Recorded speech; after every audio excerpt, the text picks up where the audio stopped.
4월 7일입니다. 머릿돌이 되신 예수님이라는 제목으로 누가복음 20장 1절에서 18절까지 말씀 읽습니다. 예수께서 어느 날 성전에서 백성을 가르치시며 기쁜 소식을 전하고 계실 때 대제사장들과 율법학자들이 장로들과 함께 예수께 와서 말하였다. 당신은 무슨 권한으로 이런 일을 합니까? 누가 이런 권한을 당신에게 주었습니까? 어디 우리에게 말해 보십시오. 예수께서 그들에게 대답하셨다. 나도 너에게 한 가지 물어보겠으니 나에게 대답해 보아라. 요한의 세례가 하늘에서 난 것이냐 사람에게서 난 것이냐? 그들은 자기들끼리 의논하면서 말하였다. 하늘에서 났다고 말하면 어찌하여 그를 믿지 않느냐 할 것이요. 사람에게서 났다고 말하면 온 백성이 요한을 예언자로 믿고 있으니 그들이 우리를 돌로 칠 것이다. 그래서 그들은 요한의 세례가 어디에서 났는지를 모른다고 대답하였다. 예수께서 그들에게 말씀하셨다. 나도 무슨 권한으로 이런 일을 하는지를 너에게 말하지 않겠다. 예수께서 백성에게 이 비유를 말씀하셨다. 어떤 사람이 포도원을 만들어서 농부들에게 세로 주고 오랫동안 멀리 떠나 있었다. 포도를 거둘 때가 되어서 포도원 주인은 포도원 소출 가운데서 얼마를 소장료로 받아오게 하려고 종 하나를 농부들에게 보냈다. 그런데 농부들은 그 종을 때리고 빈손으로 돌려보냈다. 주인은 다른 종을 보냈다. 그랬더니 그들은 그 종도 때리고 모욕하고 빈손으로 돌려보냈다. 그래서 주인이 다시 세 번째 종을 보냈더니 그들은 이 종에게도 상처를 입혀서 내쫓았다. 그래서 포도원 주인은 말하였다. 어떻게 할까? 내 사랑하는 아들을 보내야겠다. 설마 그들이 내 아들이야? 존중하겠지. 그러나 농부들은 그를 보고서 서로 의논하며 말하였다. 이 사람은 상속자다. 그를 죽여버리자. 그래서 유산이 우리 차지가 되게 하자. 그리하여 그들은 주인의 아들을 포도원 바깥으로 내쫓아서 죽였다. 그러니 포도원 주인이 그들을 어떻게 하겠느냐?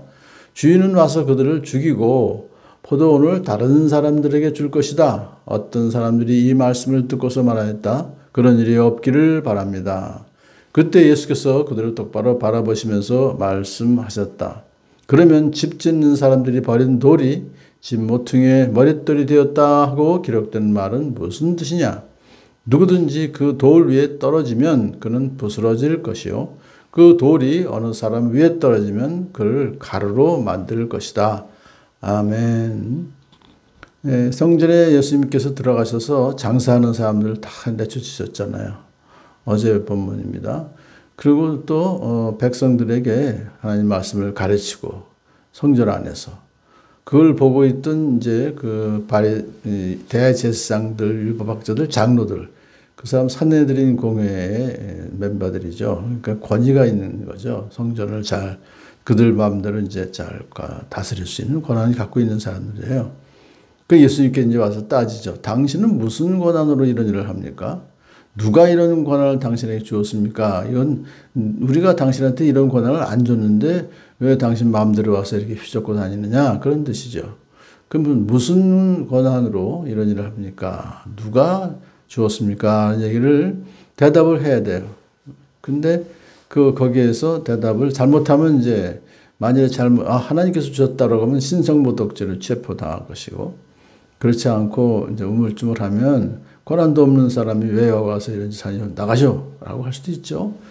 자, 그런 아주 굉장히 참 위기죠, 예수님. 근데 예수님은요, 너무 지혜롭게 질문에 대해서 질문으로 공격을 하시죠. 나도 너에게 한 가지 물어보겠다. 요한의 세례가 하늘에서 난 것이냐 사람에게서 난 것이냐? 그 질문에 뭐냐? 세례 요한이 그 당시에 가장 유력한 그런 선지자 중에 한 사람이 선지자니까 그러니까 이제 그의 권위를 요한의 권위가 하늘에서 나온 것이냐 사람에게서 온 것이냐 한번 대답해 봐라. 그랬더니 하늘에서 났다고 말하면 어찌 그를 믿지 않느냐고 할 것이고 사람에게서 났다고 하면 이제 백성들이 요한을 예언자로 믿고 있으니까 대소동이 일어날 것이다 이거죠. 그래서 모릅니다라고 대답을 했더니 예수님께서 나도 무슨 권한으로 이런 일을 하는지를 너에게 말하지 않겠다. 물론 예수님은 하나님께서 주신 권한으로 한다라고 대답을 하실 수 있지요. 좀 무서워서 그런 게 아니라 지혜롭게 아직 때가 안 되셨으니까 이렇게 해서 이제 거기를 빠져나오셨어요. 자, 하지만 계속해서 예수님은 이제 더 이상 사내들인 공회원들의 말을 이기셨으니까 거기서 쫓겨나지 않으셨죠. 자, 그러면서 이제 백성에게 이제 큰 비유를, 악한 소작인의 비유라고 하는 것이죠. 이걸 말씀하셨어요. 우리가 다 아는 바대로 포도원 주인은 이제 하나님이시고, 소작인들은 여기 유대인 지도자들을 말하는 것이고, 종들은 첫 번째 종, 두 번째 종, 세 번째 종 보냈다는 얘기는 결국 뭐냐면 선지자들을 하나님이 꾸준히 보내셨죠. 근데 선지자들을 학대했어요. 돌려보내고 내쫓았고, 그다음에는 그랬더니 포도원 주인이 하나님이 안 되겠다, 내 아들을 보내야겠다, 내 아들이야 그들이 존중하겠지. 그렇지만 그 농부들은 아주 악한 그런 참 소작인들은 이 아들을 죽이면 우리가 상속자가 되겠구나, 이런 아주 생각을 하면서 죽였다 이거죠. 자, 그런데 하나님께서 그들을, 주인의 아들을 포도원 바깥으로 내쳐 죽인 그들을 어떻게 하겠느냐? 주인이 와서 그들을 죽이고 포도원을 다른 사람에게 줄 것이다. 여기서는 비유죠. 비유에서 다른 사람에게 준다는 얘기는 이제 유대인들로부터 다 이방인에게 이제 복음을 주신다, 그런 뜻입니다. 사람들이 이 말을 듣고 그런 일이 없기를 바랍니다 라고 했지만 그런 일이 벌어졌죠.